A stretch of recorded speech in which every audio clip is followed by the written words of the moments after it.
Hi, and welcome to Chapter 3, Understanding Verbal Messages. Here's where we're going. Why focus on language? What is language? What are the characteristics of language? How can language be used more effectively?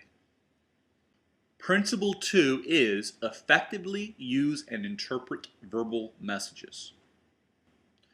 By speech, we educate the ignorant and inform the wise. We regard the ability to speak properly as the best sign of intelligence. And truthful, legal, and just speech is the reflection of a good and trustworthy soul. If I must sum up this subject, we shall find that nothing done with intelligence is done without speech. Language is a system of symbols, in other words, words or vocabulary, structured by grammar, which are rules and standards, and syntax, which are patterns in the arrangement of words common to a community of people. Why focus on language? Words have the power to create and label experience.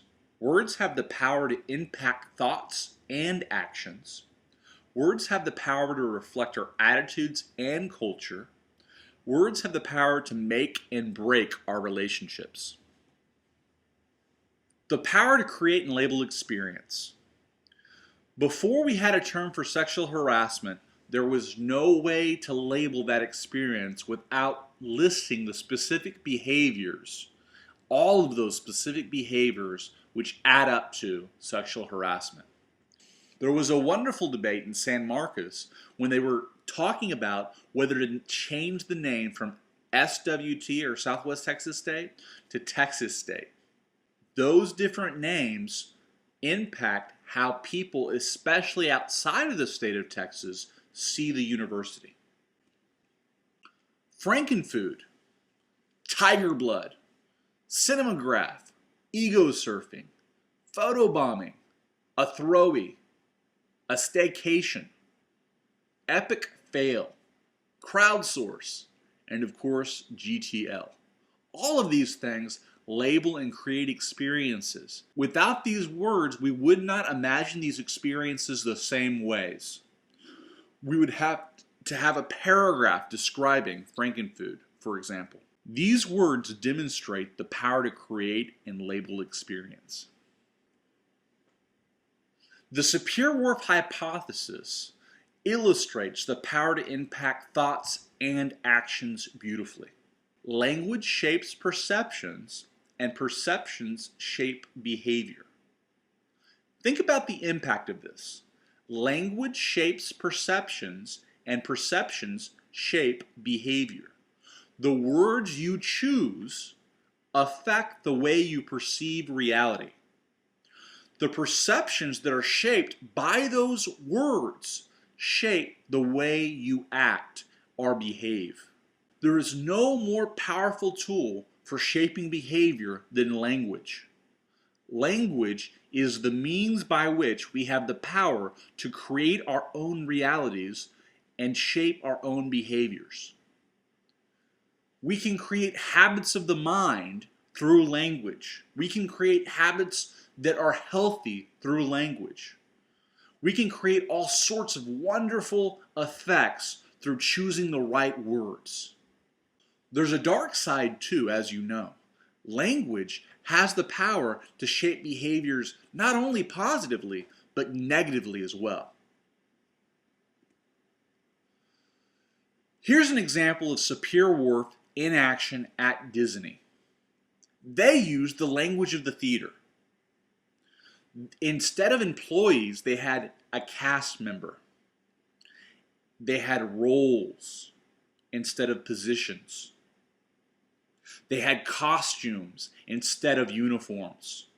They had guests instead of customers. They had on stage and off stage instead of on the job or off the job. All of this language of the theater helped to create an atmosphere in which the language shaped the behavior of Disney employees. Think about how the language of Disney has impacted our culture as a whole. Words have the power to reflect our attitudes and culture. What do these words say about us and our culture? Friends with benefits, hooking up, eye candy, cougar. All of these things, as you know, reflect attitudes and culture about sex.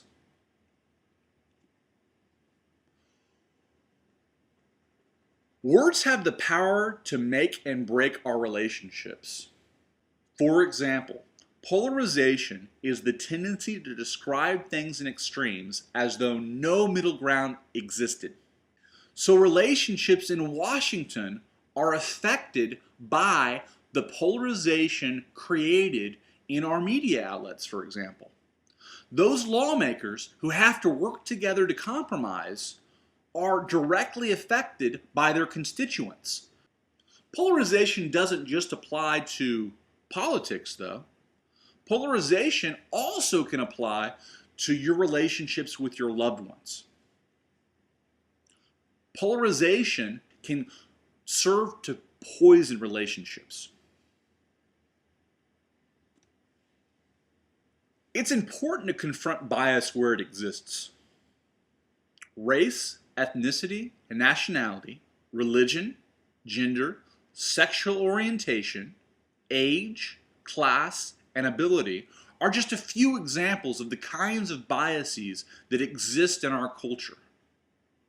Many of you have probably experienced age bias firsthand working on the job. Maybe you weren't trusted as much just because of your age.